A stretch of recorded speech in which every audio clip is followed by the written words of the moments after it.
As Aventuras de Sherlock Holmes, obra de Arthur Conan Doyle, parte 35. Enquanto falava, o homem abriu uma porta e levou-me a uma sala que parecia suntuosamente mobiliada, mas também estava iluminada por uma única lâmpada de chama bastante reduzida.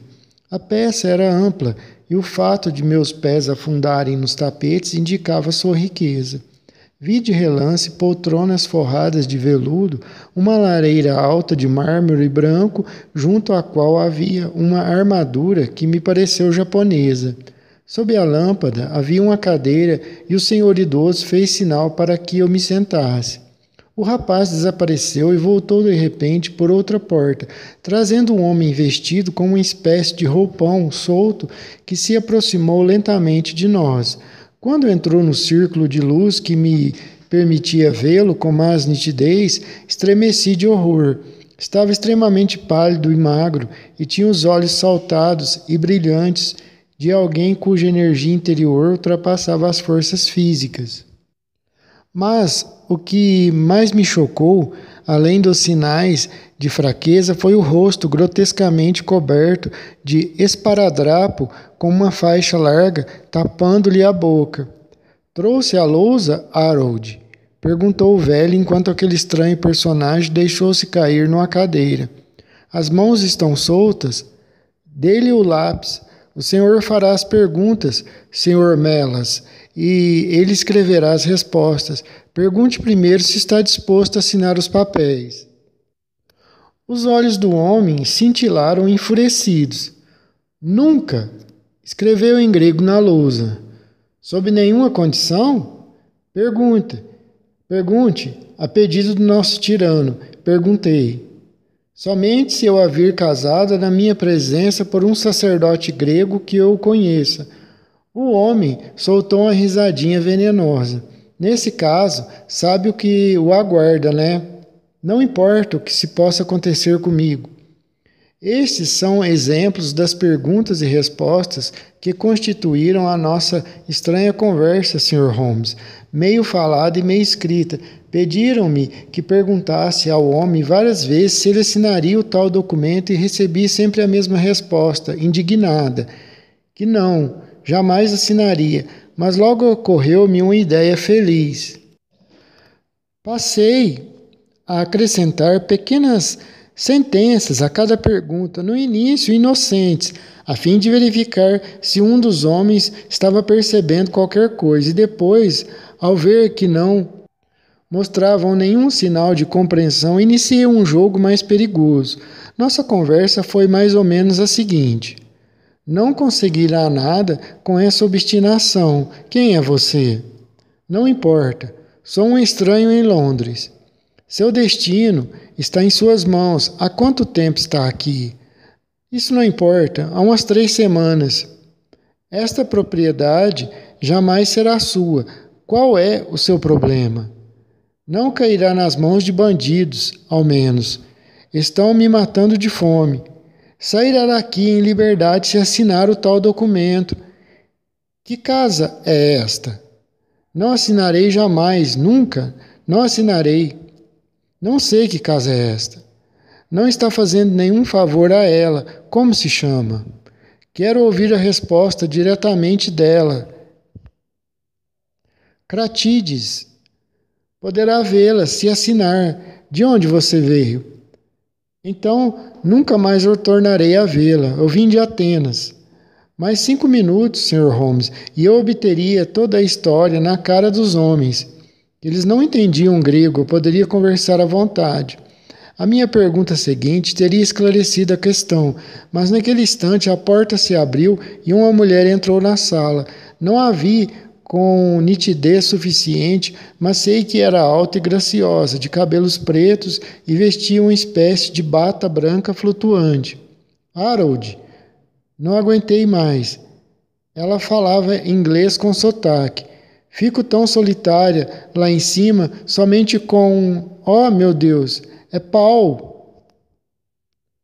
Sr. Holmes, as últimas palavras foram pronunciadas em grego.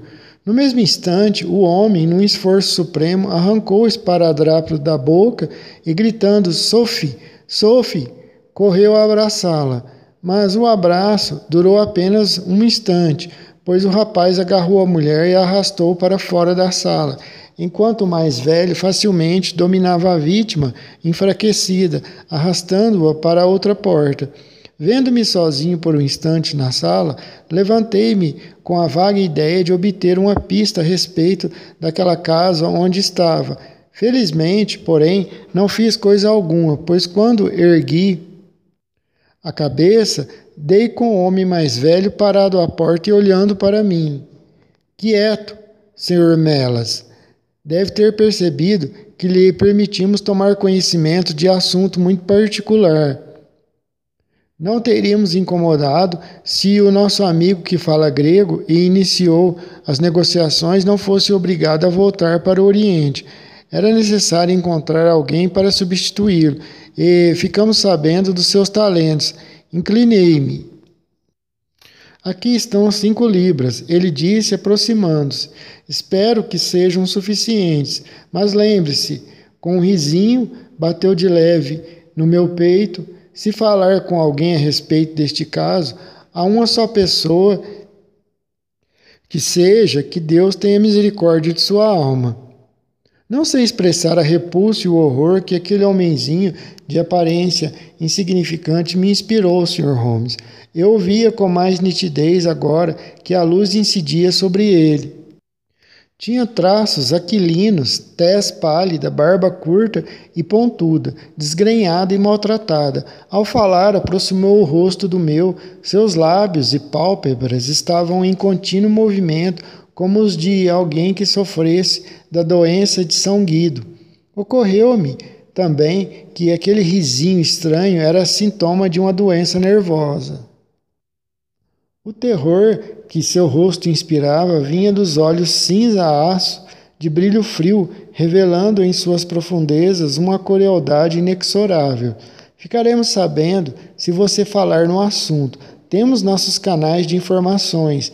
A carruagem está à sua espera e meu amigo o acompanhará, me disse ele.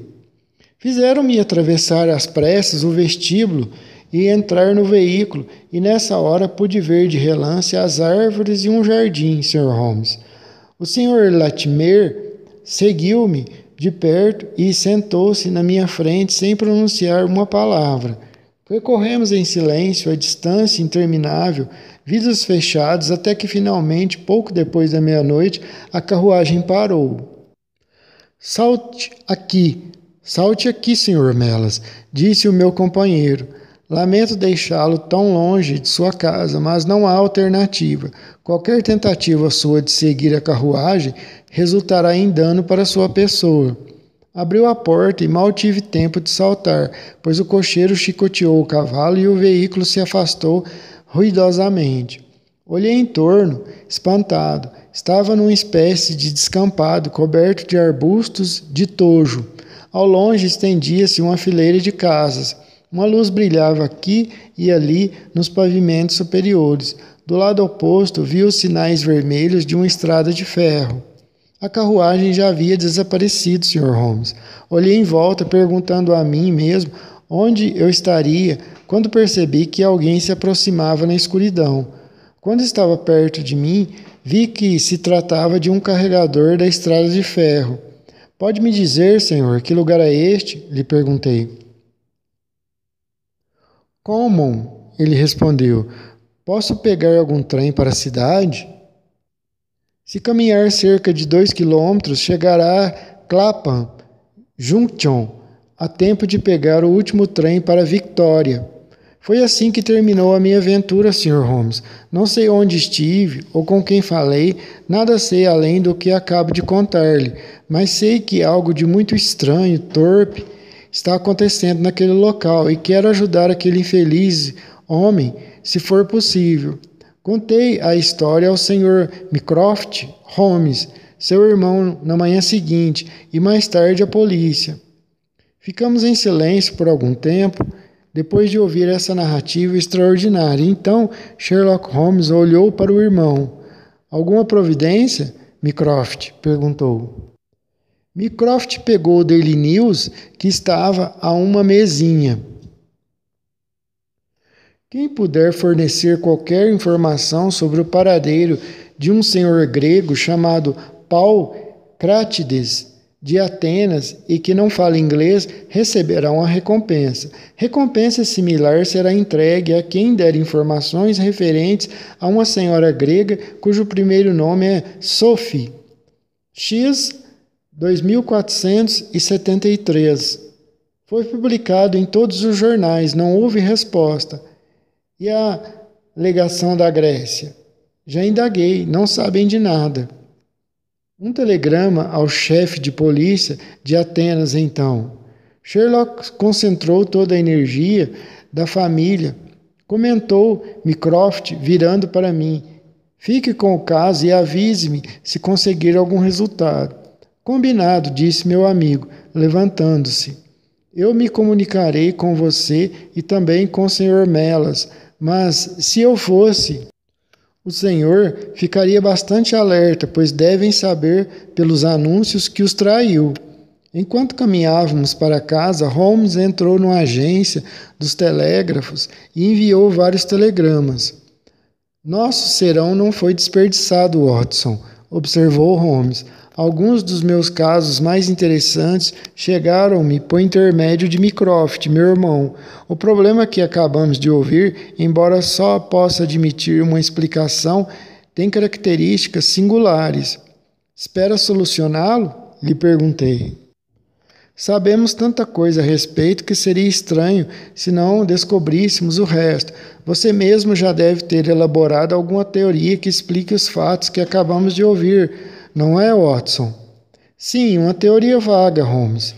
Qual é a sua ideia, meu amigo? Parece óbvio que a moça grega foi sequestrada pelo jovem inglês, chamado Harold Latimer. Sequestrada onde?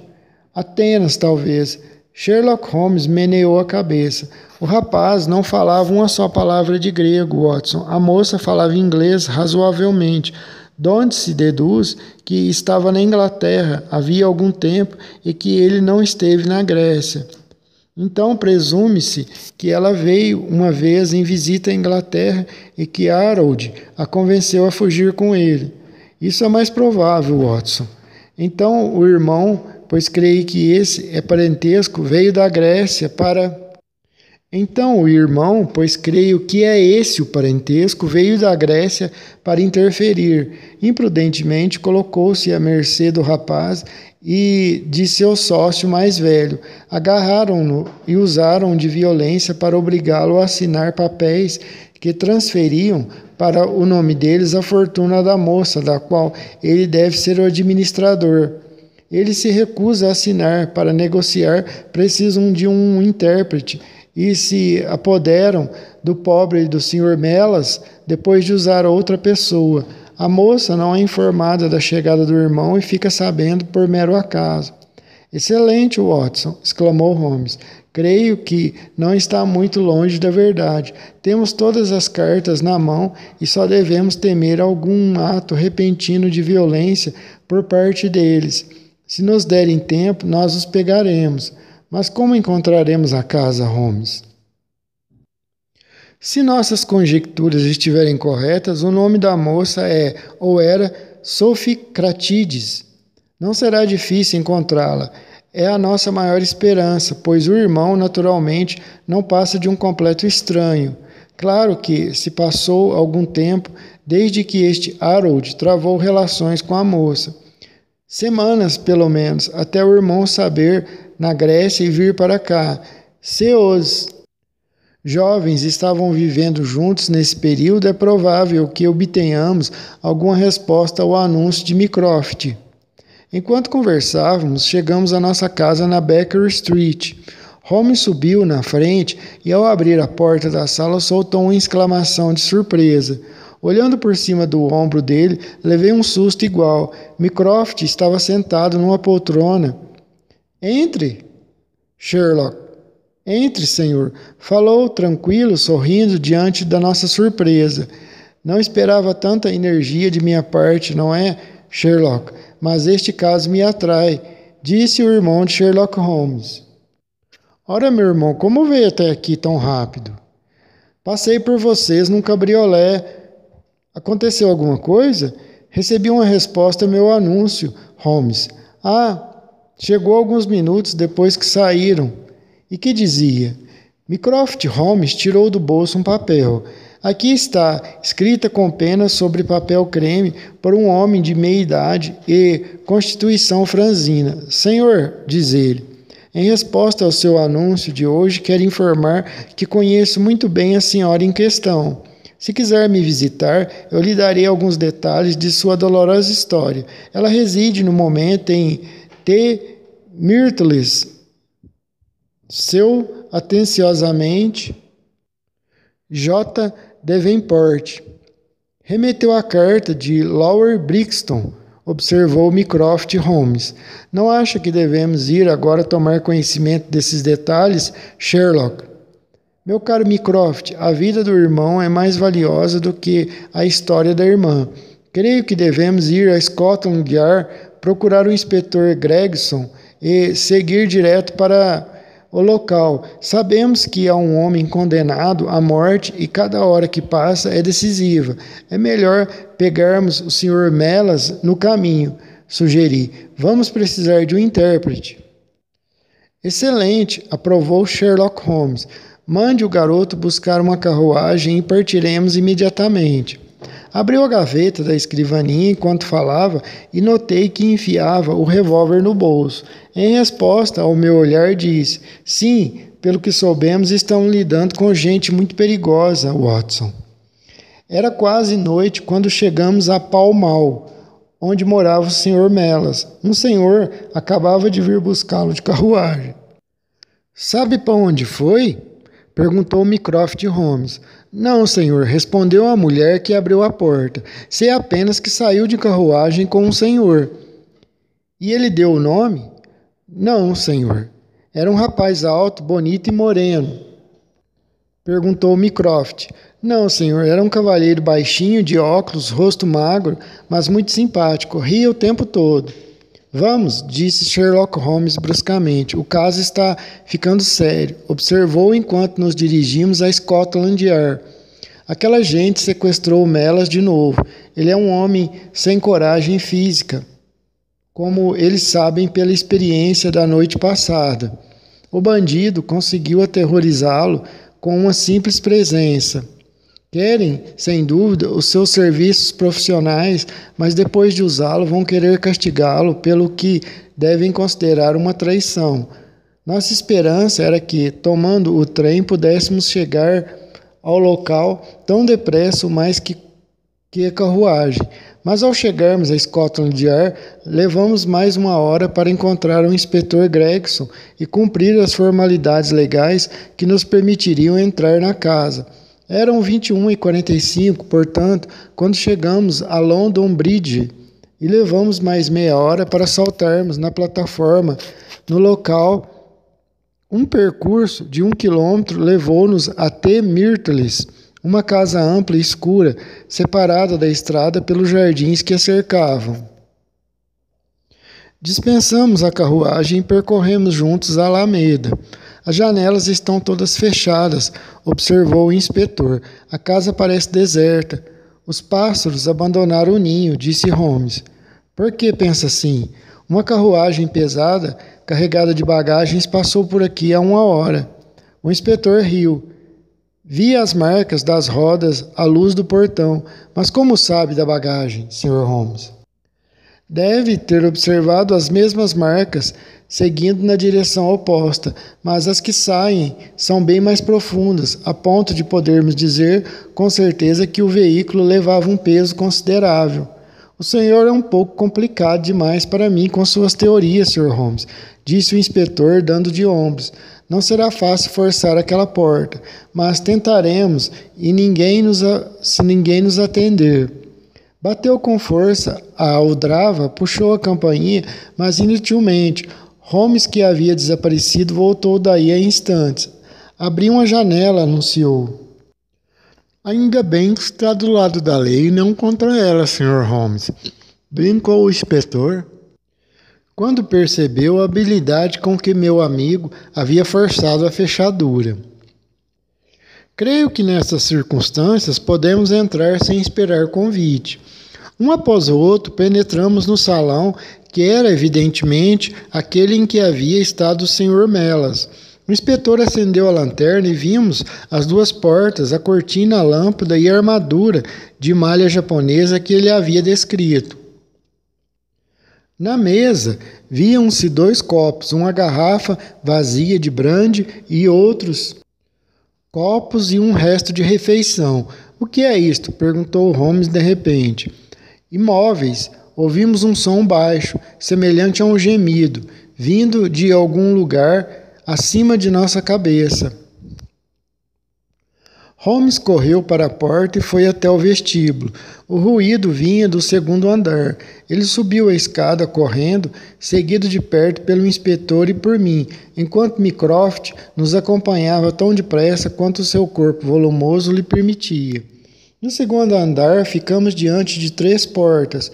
Era da porta do meio que saíam sons sinistros que às vezes passavam de um murmúrio rouco a um lamento agudo. Estava trancada, mas com a chave do lado de fora. Holmes abriu a porta e entrou correndo, mas saiu no mesmo instante com a mão na garganta. É carvão, ele gritou. Vamos esperar um pouco. Ele se dissipará. Espiando para dentro, vimos que a única luz existente no quarto provinha de uma chama azul baça que ardia num pequeno tripé colocado no centro. A chama lançava um círculo lívido e estranho sobre o assoalho, e nas sombras mais adiante vislumbramos 2 silhuetas agachadas contra a parede. Pela porta aberta saía um horrível cheiro venenoso que nos fez arquejar e tossir. Holmes correu para o alto da escada a fim de respirar ar fresco e, entrando novamente no quarto, escancarou a janela e atirou o tripé ao jardim. Entraremos dentro de 1 minuto, arquejou, saindo outra vez às pressas. Onde encontraremos uma vela? Duvido que seja possível riscar um fósforo naquele ar. Mantenha a lanterna perto da porta e nós o tiraremos de lá. Mycroft, agora. Entramos correndo, agarramos os homens envenenados e os arrastamos para o patamar. Estavam ambos de lábios azulados, inconscientes, rostos inchados e congestionados, olhos saltantes das órbitas. As fisionomias estavam tão alteradas que, se não fosse pela barba preta e a silhueta atarracada, não teríamos reconhecido o intérprete grego, o Sr. Melas, que se despedira de nós hora antes no clube Diógenes. Tinha mãos e pés amarrados e sobre um olho havia marcas de um golpe violento. O outro homem, amarrado de modo idêntico, era alto e estava no último estágio da magreza. Tinha no rosto várias marcas de esparadrapo, formando um desenho grotesco. Parou de gemer quando o deitamos no chão, e uma olhada de relance para ele mostrou-me que, pelo menos no seu caso, havíamos chegado tarde demais. O Sr. Melas, porém, estava ainda vivo, e em menos de 1 hora, com a ajuda de amônia e brandy, tive a satisfação de vê-lo abrir os olhos e saber que minha mão o havia trazido de volta do Vale Sombrio, onde todos os caminhos se encontram. A história que ele contou foi simples e confirmou as minhas deduções. O visitante, ao entrar em casa, havia tirado da manga um punhal, aterrorizando-o de tal modo com a ideia de morte instantânea e inevitável que fora fácil sequestrá-lo pela 2ª vez. De fato, era quase hipnótico o efeito que o bandido, cheio de risos, exercera sobre o infeliz linguista, pois só falava nele de mãos trêmulas e faces pálidas. Fora levado rapidamente a Beckenham, atuando como intérprete na 2ª entrevista, mais dramática ainda que a primeira. Os 2 ingleses ameaçaram o prisioneiro de morte imediata se ele não concordasse com suas exigências. Finalmente, vendo-o indiferente a todas as ameaças, jogaram-no de volta à prisão. Depois de acusarem Melas de traição por causa dos anúncios publicados em todos os jornais, tinham-no atordoado com um golpe de bengala. Ele não se lembrava de mais nada até nos ver inclinados sobre ele. Este foi o caso estranho do intérprete grego, cuja explicação continua envolta em certo mistério. Conseguimos descobrir, comunicando-nos com o senhor que respondeu o anúncio, que a infeliz senhora pertencia a uma rica família grega e que estava na Inglaterra em visita a amigos. Nessa ocasião, conheceram um rapaz chamado Harold Latimer, que exercera tamanha influência sobre ela a ponto de convencê-la a fugir com ele. Os amigos, escandalizados com o fato, tinham se limitado a informar o irmão em Atenas e lavado as mãos. O irmão, chegando à Inglaterra, cometera a imprudência de se colocar à mercê de Latimer e de seu sócio, chamado Wilson Kemp, um homem de péssimos antecedentes. Os dois, ao descobrirem que, por ignorar o idioma, ele estava indefeso em suas mãos, mantiveram-no prisioneiro, tentando, por meio de violência e de fome, obrigá-lo a ceder-lhe os bens dele próprio e da irmã, assinando documentos. Mantinham-no na casa sem o conhecimento da moça, e o esparadrapo no rosto tinha o objetivo de dificultar a identificação caso ela chegasse a vê-lo. Mas a percepção feminina reconheceram-o imediatamente através do disfarce, quando, por ocasião da visita do intérprete, encontrara o irmão pela primeira vez. Mas a pobre moça também era prisioneira, pois não havia ninguém na casa exceto o empregado que servia de cocheiro e sua mulher, ambos instrumentos dos conspiradores. Ao verem que o segredo fora revelado e que o prisioneiro não seria coagido, os dois bandidos, levando a moça, abandonaram em poucas horas a casa alugada, depois de se vingarem, segundo julgavam, do homem que os havia desafiado e daquele que os traíra. Meses depois recebemos de Budapeste um estranho recorte de jornal. Dizia que 2 ingleses que viajavam com a mulher haviam morrido de maneira trágica, ambos apunhalados. A polícia húngara achava que haviam brigado e infligindo um ao outro ferimentos mortais. Holmes, contudo, tinha uma opinião diferente e afirma até hoje que, se conseguíssemos encontrar a moça grega, saberíamos como haviam sido vingados dos males feitos a ela e ao irmão. O Tratado Naval. O mês de julho subsequente ao meu casamento tornou-se memorável, graças a 3 casos interessantes em que tive o privilégio de acompanhar Holmes e estudar seus métodos. Eles estão registrados em minhas anotações com os seguintes títulos: A Aventura da Segunda Mancha, A Aventura do Tratado Naval e A Aventura do Capitão Cansado. O primeiro envolve interesses tão importantes e incrimina tantas famílias destacadas do reino que durante muitos anos será impossível trazê-lo a público. Mas nenhum caso em que Holmes se envolveu mostrou com tanta nitidez o valor de seus métodos analíticos ou impressionou tão profundamente as pessoas que trabalhavam com ele. Ainda conservo um relatório fiel da entrevista em que ele demonstrou os fatos verdadeiros do caso a Monsieur Dubuque, da polícia de Paris, e a Fritz von Walbaum, o conhecido perito Dantzig, que haviam desperdiçado suas energias em questões secundárias. Mas só depois da chegada do novo século a história poderá ser revelada sem risco. Enquanto isso, passo ao segundo da minha lista, que também prometia, a certa altura, ser de importância nacional e foi marcado por vários incidentes que lhe dão um caráter especial. Em meus tempos de escola, eu fora muito amigo de um garoto chamado Percy Phelps, que tinha mais ou menos a minha idade, embora estivesse 2 turmas à minha frente. Percy era um garoto muito inteligente. Arrebatou todos os prêmios que a escola distribuía, acabando por conquistar uma bolsa de estudos que o levou a continuar sua carreira triunfante em Cambridge.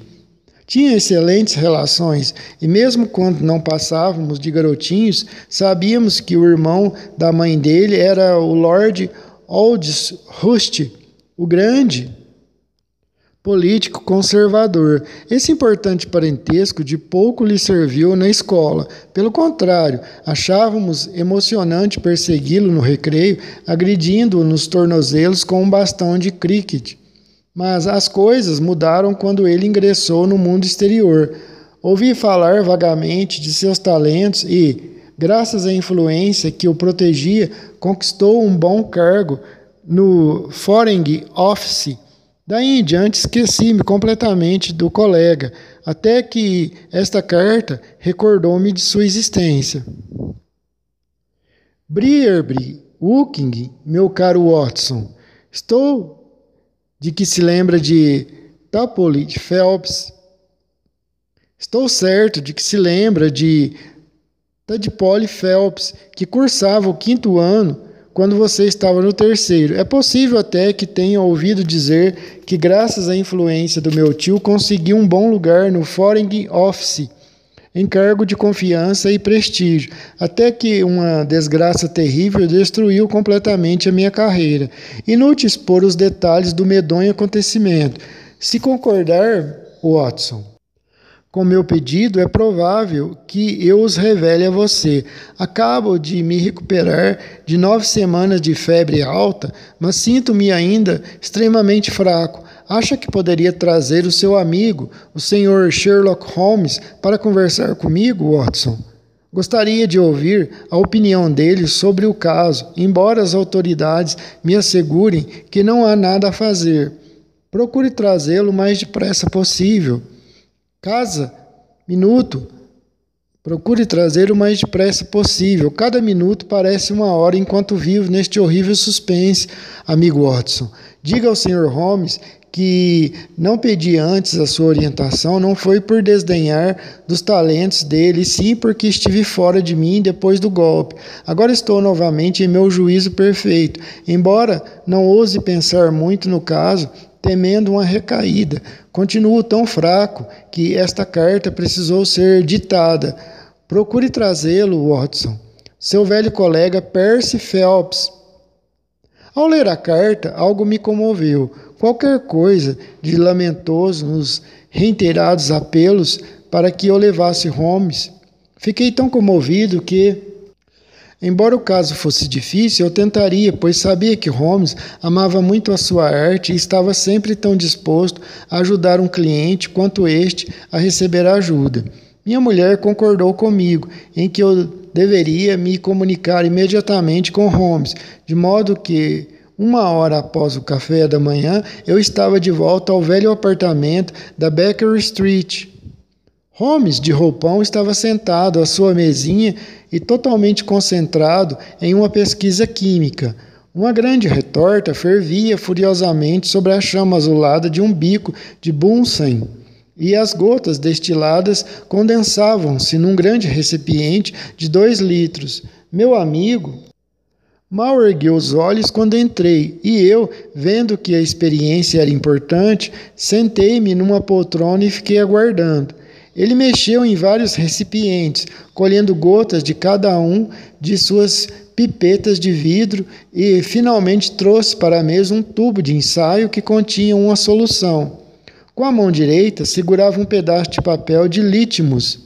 Você chegou num momento crítico, Watson, falou Holmes. Se este papel continuar azul, tudo bem. Caso fique vermelho, isso significa que um homem morrerá. Mergulhou no tubo de ensaio e imediatamente o papel adquiriu uma coloração vermelho sujo, opaco. O que eu esperava. Estarei às suas ordens daqui a um instante, Watson. Você encontrará carne para comer na geladeira. Holmes virou-se para a escrivaninha e rabiscou vários telegramas que foram entregues ao mensageiro. Em seguida, jogou-se na poltrona em frente e ergueu os joelhos, enlaçando com os dedos os tornozelos magros. Um homicídio muito comum, ele disse. Imagino que você tenha algo mais interessante, Watson. Você é a ave de mau agouro do crime, Watson, brincou Holmes. Do que se trata, meu amigo? Entreguei-lhe a carta, que ele leu com a maior atenção. Revela pouco, não acho, Watson? Observou Holmes ao devolvê-la. Quase nada, Holmes. Mas a caligrafia é interessante. A caligrafia não é dele. Exatamente, é de uma mulher, disse Holmes. De homem, sem dúvida, protestei. Não, Watson, é de uma mulher, e mulher de temperamento incomum. No início de uma investigação, é importante saber que o cliente está em estreito contato com alguém de natureza excepcional, seja para o bem ou para o mal. Já estou interessado no caso, Watson. Se estiver pronto, iremos imediatamente para o Woking visitar esse diplomata que está em apuros e a mulher para quem ele dita suas cartas.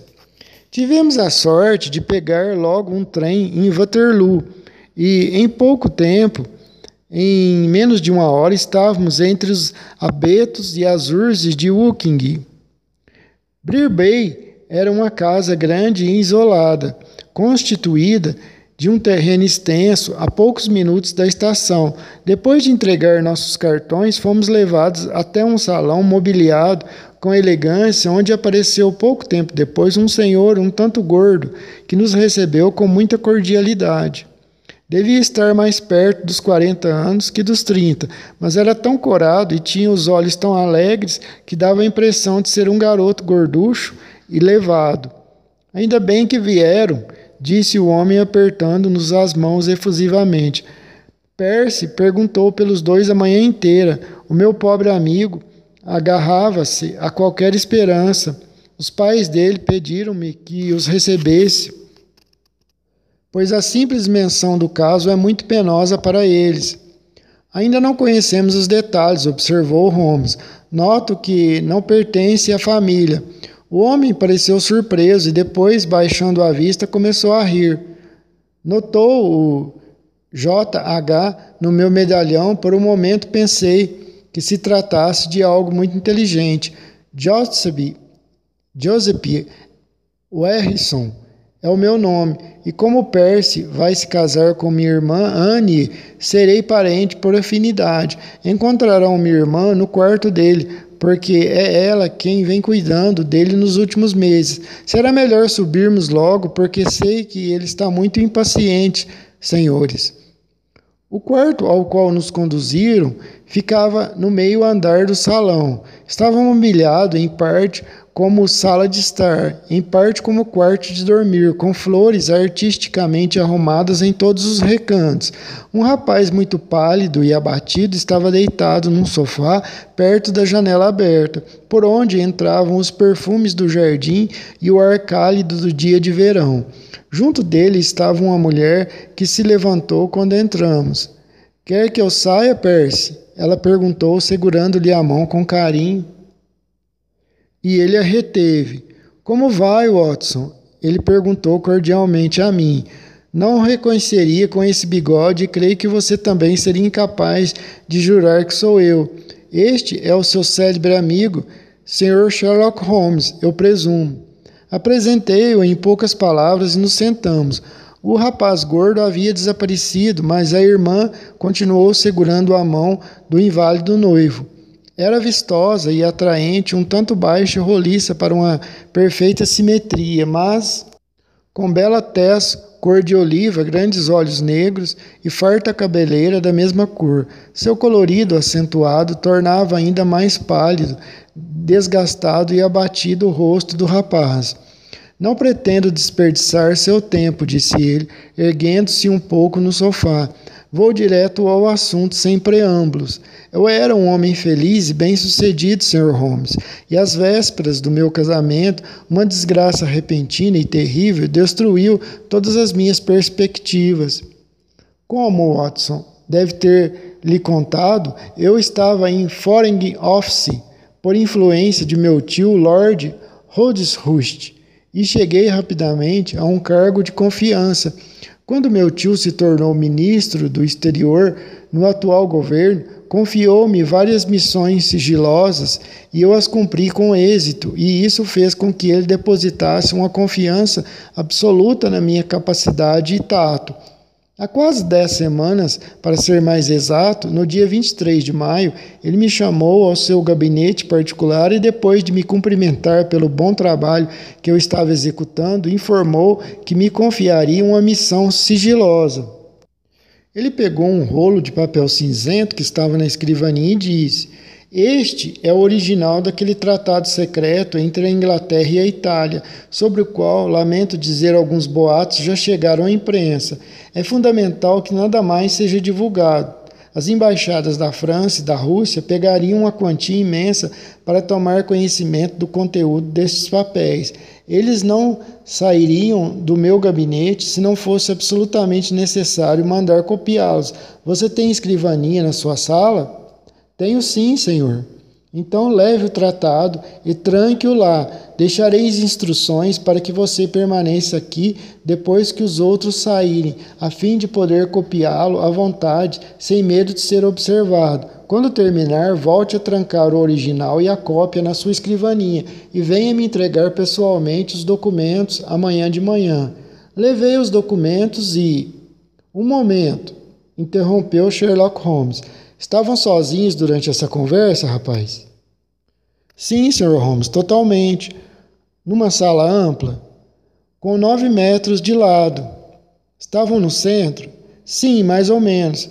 "E falavam em voz baixa?" "Meu tio fala sempre em voz muito baixa, Holmes, e quase não falei nada, "Obrigado", disse Sherlock Holmes, fechando os olhos. "Continue, por favor." "Fiz exatamente o que ele mandou e esperei até que todos saíssem.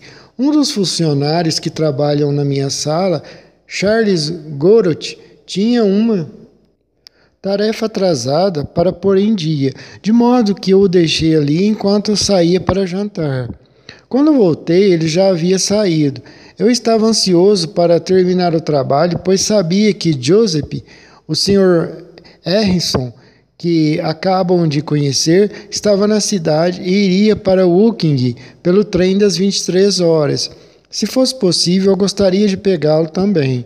Quando examinei o tratado, vi logo que era tão importante que meu tio não exagerara quando falou sobre ele. Sem entrar em detalhes, posso dizer que definia a posição da Grã-Bretanha em relação à Tríplice Aliança e antecipava a política que este país adotaria no caso de a armada francesa conseguir o domínio total da italiana no Mediterrâneo.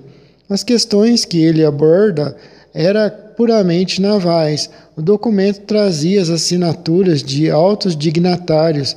Li rapidamente as páginas e comecei a copiá-las. Era um longo documento escrito em francês, contendo 26 artigos independentes. Copiava o mais depressa possível, mas às 21 horas estava apenas no artigo 9º e pareceu-me inútil tentar pegar o trem. Comecei também a ficar sonolento e vagaroso, tanto em consequência do jantar como de um longo dia de trabalho. Uma xícara de café me despertaria, pensei. Um contínuo permanece a noite inteira num cubículo ao pé da escada. Ele tem o hábito de preparar café num fogareiro a álcool para os funcionários que trabalhem fora do expediente. Toquei a campainha para chamá-lo. Para minha surpresa, foi uma mulher quem atendeu. Pessoa idosa, alta, de feições grosseiras, usando um avental, explicou-me que era mulher do contínuo e que fazia faxina. Pedi a ela que me trouxesse um café. Copiei mais 2 artigos e então, mais sonolento do que antes, levantei-me e caminhei de um lado para o outro da sala a fim de esticar as pernas. O café ainda não havia chegado e fiquei imaginando qual seria o motivo da demora. Abri a porta e desci o corredor para descobrir. Há um corredor mal iluminado que sai da sala onde eu estava trabalhando e constitui a sua única via de acesso, e que termina numa escada em curva com o cubículo do contínuo no térreo. No meio da escada há um pequeno patamar de onde sai outro corredor, formando um ângulo reto. O segundo conduz por uma escadinha a uma porta lateral usada pelos criados e também por alguns funcionários, por ser o caminho mais curto para quem vem da Charles Street. Aqui está um esboço do local. Obrigado. Holmes olhou o desenho e disse: creio que compreendo bem. É da maior importância que observe este ponto. Desci a escada até o vestíbulo, onde encontrei o contínuo, profundamente adormecido no cubículo, o bule de café fervendo no fogareiro a álcool, a água espirrando pelo chão. E estendi a mão para sacudir o homem, que continuava ferrado no sono, quando uma campainha soou bem alto sobre a cabeça dele, que acordou sobressaltado. Senhor Phelps, exclamou, olhando-me aturdido. Desci para saber se meu café está pronto, eu lhe disse. Pus a chaleira para ferver e adormeci, senhor. Olhou para mim e em seguida para a campainha que continuava vibrando, cada vez mais espantado. Se o senhor estava aqui, quem tocou a campainha? Perguntou. Campainha? Que campainha é esta? A da sala onde o senhor estava trabalhando. Tive a impressão de que uma mão gelada apertava meu coração. Alguém estava na sala onde meu precioso trabalho ficara à mesa. Corri como um doido pela escada e atravessei o corredor. Não havia ninguém. Sr. Holmes, não havia ninguém na sala. Tudo estava exatamente como eu havia deixado, exceto os documentos entregues aos meus cuidados. A cópia continuava na mesa e o original havia desaparecido.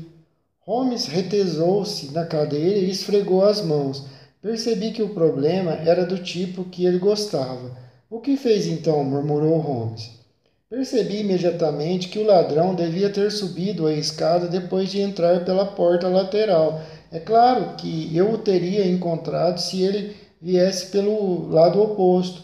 Tem certeza que não estava escondido o tempo todo na sala ou no corredor que acaba de descrever como mal iluminado? Lhe perguntou Holmes. É totalmente impossível, Sr. Holmes. Nem um rato se ocultaria na sala ou no corredor. Não há esconderijo possível ali. Obrigado, continue, por favor. O contínuo, vendo pela minha palidez que algo terrível tinha acontecido, havia me seguido pela escada. Atravessamos o corredor e descemos os degraus íngremes que levam a Charlie Street. A porta estava fechada, mas não trancada. Nós a abrimos e fomos até a rua. Lembro-me nitidamente de que naquele instante soaram 3 pancadas no relógio de uma igreja próxima. Eram 21h45. Isto é da maior importância, observou Holmes, fazendo uma anotação no punho da camisa. A noite estava muito escura, Sr. Holmes, e caiu uma chuva fina e quente. Não havia ninguém em Charles Street, mas no final, em Whitehall, o tráfego era intenso, como sempre. Corremos pela calçada, cabeça descoberta como estávamos, e na esquina encontramos um policial. Houve um roubo, eu disse, arquejante. Um documento de valor inestimável foi roubado do Foreign Office. Passou alguém por aqui? Cheguei aqui há 15 minutos, jovem. Só uma pessoa passou nesse tempo, uma mulher alta e idosa, com Charlie Paisley. Ah, era minha mulher, disse o contínuo. Não passou mais ninguém? Ninguém. Então o ladrão deve ter saído pelo outro lado, disse o sujeito, puxando-me pela manga. Mas eu não estava convencido e as tentativas que ele fez para me afastar aumentaram minha desconfiança. Para que lado foi a mulher? Perguntei. Não sei, senhor. Eu a vi passar, mas não tinha motivo especial para reparar nela. Parecia estar com pressa, disse o policial. Há quanto tempo foi isso? Alguns minutos. Nos últimos 5 minutos? Bem, não poderia ser mais que isso. Por aí. O senhor está perdendo tempo, a cada minuto é importante, disse o contínuo. Minha mulher não tem nada a ver com isso. Vamos para o outro lado da rua? Bem, se não vier, eu vou. E saiu correndo na direção oposta. Eu o alcancei num instante e segurei-o pela manga. Onde é que você mora? Em Ivy Lane, número 16, Brixton. Mas não se deixe levar a uma pista falsa, Sr. Phelps. Venha para o outro lado da rua e vamos ver se descobrimos alguma coisa. Eu não tinha a perder. seguindo o conselho dele, e acompanhamos o policial. Eu nada tinha a perder, seguindo o conselho dele. E acompanhados do policial, caminhamos rapidamente até a rua movimentada, com transeuntes passando em todas as direções, ansiosos para chegarem ao local abrigado naquela noite de chuva. Não havia nenhum policial que pudesse nos dizer quem tinha passado por ali. Voltamos ao escritório e revistamos as escadas e os corredores sem o menor resultado. O documento havia desaparecido. E o corredor que dava para a sala era forrado com linóleo, claro, que fica marcado com facilidade. Nós o examinamos cuidadosamente, mas não encontramos nenhum sinal de pegadas. Tinha chovido a tarde toda, desde as 19 mais ou menos, Sr. Holmes. Então, por que a mulher que entrou na sala por volta das 21 horas não deixou marcas de sapatos enlameados? Ainda bem que fez essa observação. Isso me ocorreu na ocasião. As faxineiras têm o hábito de tirar as botas no cubículo do contínuo e calçar chinelos. É claro, portanto, não havia marcas, embora a noite fosse chuvosa. A sequência de acontecimentos é extremamente interessante. O que fez então? Sr. Holmes, examinamos também a sala. Não há possibilidade de uma porta secreta, e as janelas ficam a uns 9 metros do chão.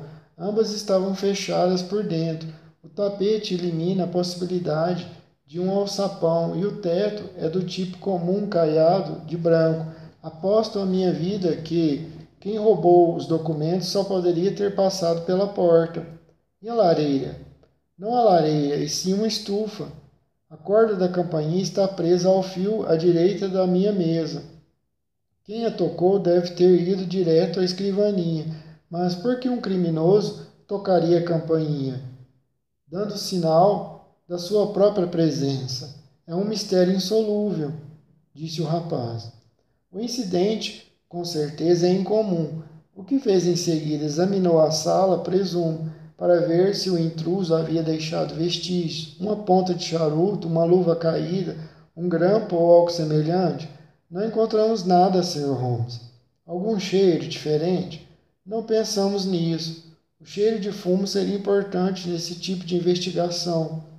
Eu não fumo, de modo que teria sentido qualquer cheiro de tabaco.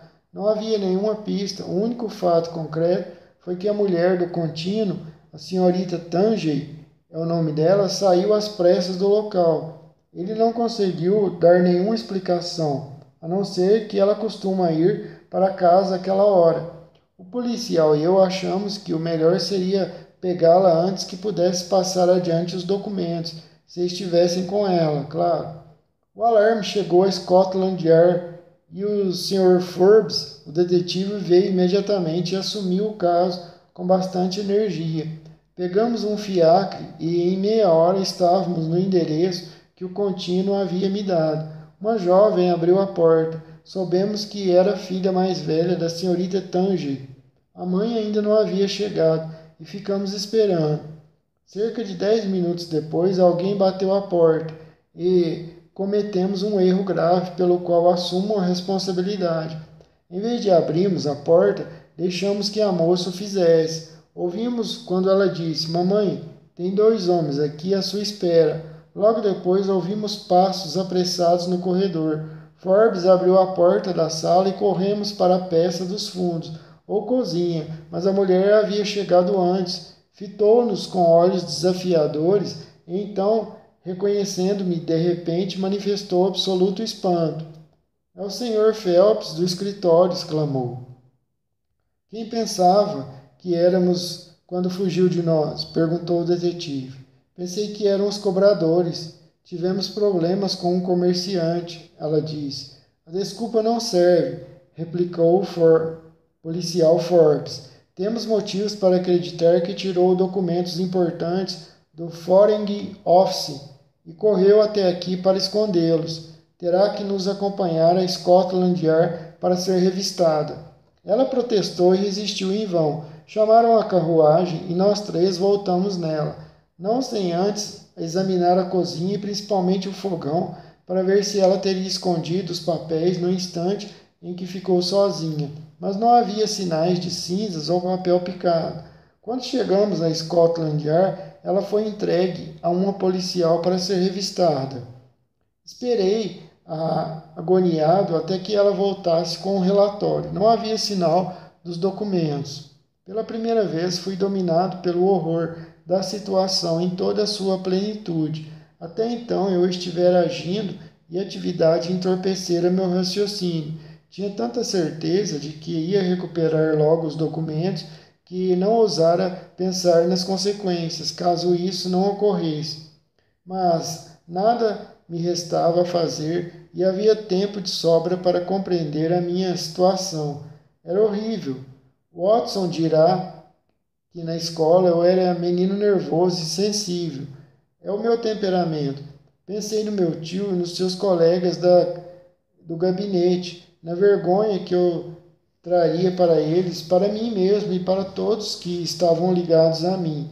O que importava que eu fosse a vítima de um acidente extraordinário. Não havia desculpas para acidentes quando estavam em jogo interesses diplomáticos. Estava arruinado, vergonhosa e desesperadamente arruinado. Não sei o que fiz, acho que fiz uma cena. Tinha uma vaga lembrança de um grupo de policiais me rodeando e tentando me acalmar. Um deles levou-me a Waterloo e me embarcou no trem da Woking. Creio que teria me acompanhado até em casa, se não fosse o Dr. Ferrier, que mora perto de mim e tomou o mesmo trem. O médico, muito gentilmente, encarregou-me de trazer o que foi bom, porque tive uma crise na estação e ao chegar a casa estava praticamente louco. Pode imaginar o susto da família quando foi despertada pela campainha, um médico me encontrou nessas condições. A pobre Anne e minha mãe ficaram desoladas. O Dr. Ferrier ouvira o suficiente do detetive na estação para explicar o que havia acontecido, e a história não melhorou a situação. Era evidente que eu estava gravemente enfermo, de modo que Joseph tirou as coisas deste quarto alegre que passou a ser o meu quarto de doente. E estou aqui há 9 semanas, Sr. Holmes, inconsciente ou delirando, com febre alta. Não fosse a senhorita Harrison e os cuidados médicos, eu não estaria aqui conversando com o senhor. Ela cuidava de mim durante dia e noite, e uma enfermeira ficava comigo bom tempo também, pois em meus acessos de loucura eu era capaz de qualquer coisa. Aos poucos fui recobrando a razão, mas somente nos últimos 3 dias recuperei inteiramente a memória. Às vezes gostaria que isso não tivesse acontecido. A primeira coisa que fiz foi telegrafar ao Sr. Forbes, o encarregado do caso. Ele veio até aqui e assegurou-me que, embora tivesse feito todo o possível, não se descobriu nenhuma pista dos documentos. O contínuo e a sua mulher foram investigados, mas isso não ajudou a esclarecer o caso. As suspeitas da polícia recaíram sobre o jovem Gorot, que, como devem lembrar, tinha ficado no escritório até mais tarde naquela noite. O fato de estar trabalhando em horário extraordinário e o sobrenome francês são os únicos pontos que poderiam despertar suspeitas. Mas, para ser exato, só comecei a trabalhar depois que ele saiu, e sua família é de origem huguenote, embora não inglesa, nas simpatias e tradições quanto eu e vocês. Nada se encontrou que o incriminasse, em nenhum aspecto, e o caso foi encerrado. Recorro à sua ajuda, Sr. Holmes, como a minha última esperança. Se não fizer nada por mim, minha honra e minha posição estarão perdidas para sempre. O doente deixou-se cair nos travesseiros, exausto pela longa narrativa, enquanto a moça dava-lhe um copo contendo algum remédio estimulante. Holmes ficou sentado em silêncio, com a cabeça inclinada para trás e os olhos fechados, em atitude que pareceria de indiferença a um estranho, mas que eu sabia ser sinal da mais intensa concentração. Seu relato foi tão explícito que tenho poucas perguntas a fazer, disse Holmes finalmente. mas há uma extremamente importante. Contou a alguém que tinha essa tarefa especial para executar? A ninguém. Nem mesmo a senhorita Harrison, por exemplo. Não, não voltei a Woking, nem entre o momento em que recebi a ordem e aquele em que comecei a executá-la. E ninguém de sua família passou pelo escritório pelo acaso para vê-lo? Ninguém. Alguém sabia como chegar à sua sala? Sim, todos a conheciam.